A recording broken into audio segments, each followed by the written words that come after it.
this one I'm not going to make live because I want to be able to get through the chapter, you know, uninterrupted. So I shouldn't be saying what I'm drinking because I obviously be talking about trucking, but I'm not driving today, not at all. This is my downtime, so I am entitled to, you know, have a little drink. So this is what I got. I forget what she called it, but it's pretty much Grey Goose mixed with some type of orange, but it is delicious. But pretty much most of these from state to state CDL driver's manual are pretty much the same for the most part. So we got Class A, Class B, C license, New York State Department, because you know obviously I'm in New York.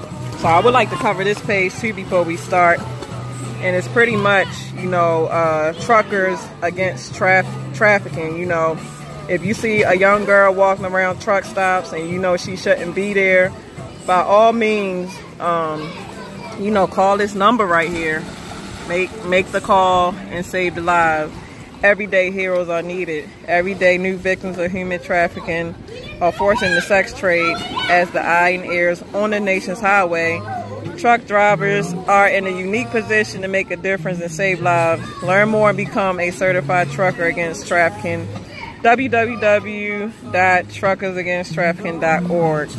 All right, so let's get to chapter 7. So you got your index of the book. So, like I said, most of these books are mostly the same. You got the introduction, you got the driving safety, transporting cargo, transporting passengers. Transporting passengers most likely for bus drivers. So you got air brakes. So what you're going to need generally, just to generally pass, is combination air brakes and general knowledge. All the other endorsements, which is doubles, tankers, hazmat, bus, you know, bus is like passenger endorsement. All that stuff is pretty much optional. So for me, myself personally, like I always just take y'all on my journey with me. I want to get my tankers and hazmat for me to feel complete. So this video is pretty much going to cover the not the tankers, the doubles. So that is chapter 7. It's pretty much a fairly small portion of the book. So y'all don't be teasing my feet, y'all, because I need to get my feet done. So just take it off and put it down. I'll fix it. You can't fix that. I'll fix it. So I'm just getting to chapter 7.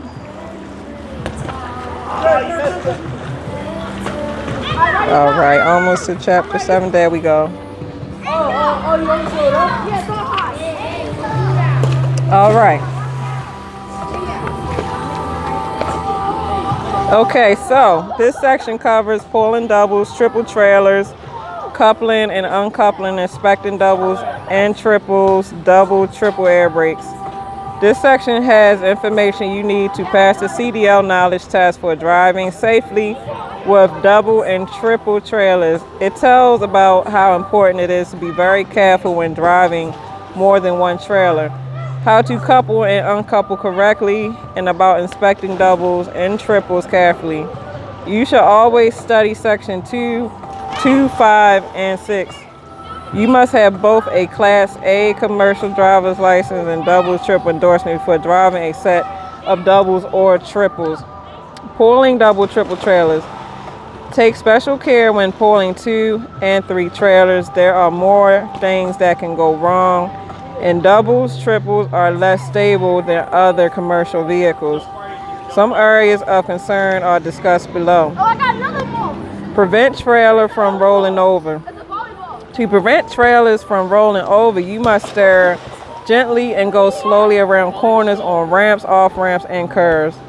A safe speed on the curve for a straight truck or a single trailer combination vehicle may be too fast for a set of doubles or triples. Beware of the crack the whip effect. Doubles and triples are more likely to turn over than other combination vehicles because of the crack the whip effect. You must steer gently when pulling trailers. The last trailer in a combination is most likely to turn over. If you don't understand the crack the whip effect, study subsection 6.1.2 of this manual. Inspect completely. There are more critical parts to check when you have 2 or 3 trailers. Check them all. Follow the procedure described later in this section. Look far ahead. Doubles and triples must be driven very smoothly to avoid rollovers or jackknife. Therefore, look far ahead so you can slow down or change lanes gradually when necessary. Oh, they having so much fun. All right, now we're on the next page. So manage space. Doubles and triples take up more space than other commercial vehicles.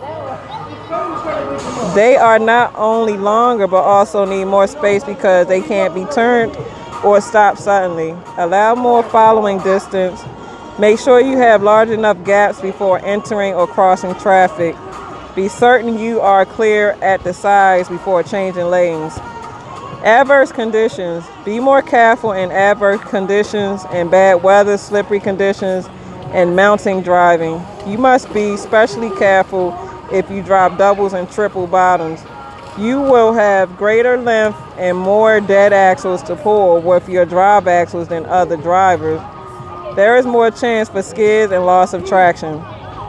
Allow more following distance. Remember the 1 + 1 second rule for following other vehicles. Allow 1 second for each 10 feet of vehicle length, plus add 1 second when you travel 40 or more mph.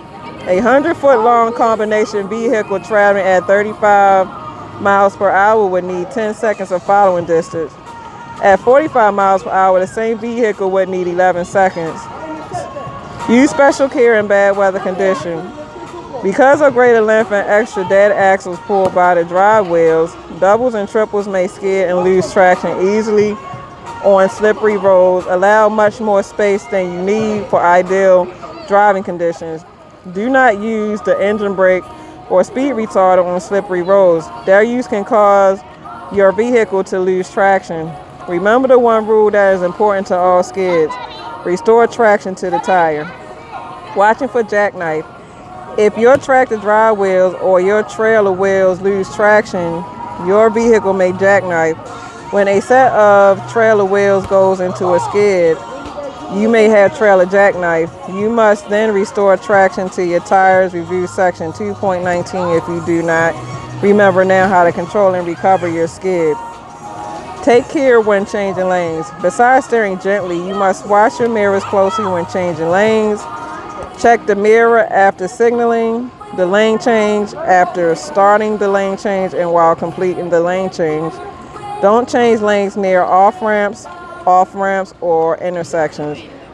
Brake correctly. Because doubles and triples are longer and heavier, you must apply brakes correctly.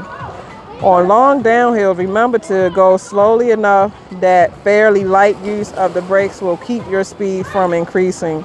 Never use only the trailer brakes to control your speed. On curves, remember to slow to a safe speed before entering the curve, then accelerate slightly during the curve. When empty, remember bouncing may cause poor traction when wheel lock up. An empty truck takes longer to stop than a loaded truck. In emergency braking situation, use either the controlled or stabbing braking method to stop your vehicle. These methods will help you stop doubles or triples in a straight line and prevent jackknifing. Review sections 217.2 on how to stop quickly and safely. If you cannot remember either the controlled or stab braking method, remember that speed increases your stopping distance. If your speed doubles, your stopping distance increases 4 times. If taking 4 times the distance to stop at 40 miles per hour at 20 miles per hour. All right, so let me see. So chapter 7 of doubles is, let me see, 1, 2, 3, 4, 5, 6, 7. It's 8 pages, and there's a practice part at the end that we're going to go over. So I'm going to cover this page, and then I'm going to make the rest of part 2. So parking the vehicle. Make sure you do not get in a spot you cannot pull straight through. You need to be aware of how parking lots are arranged in order to avoid a long and difficult escape.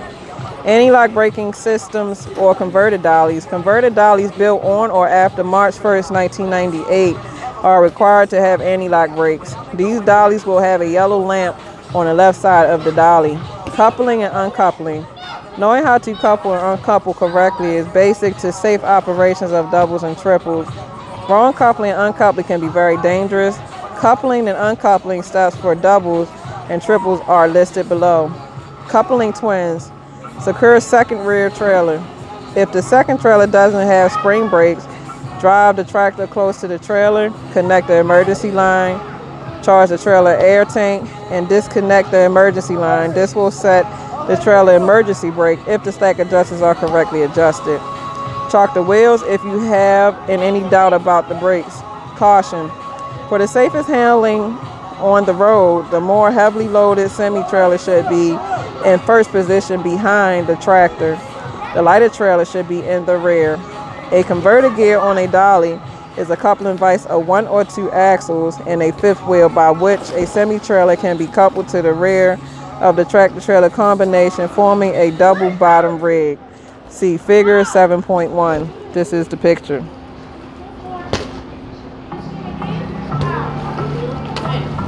All right, guys. I want to finish my drink.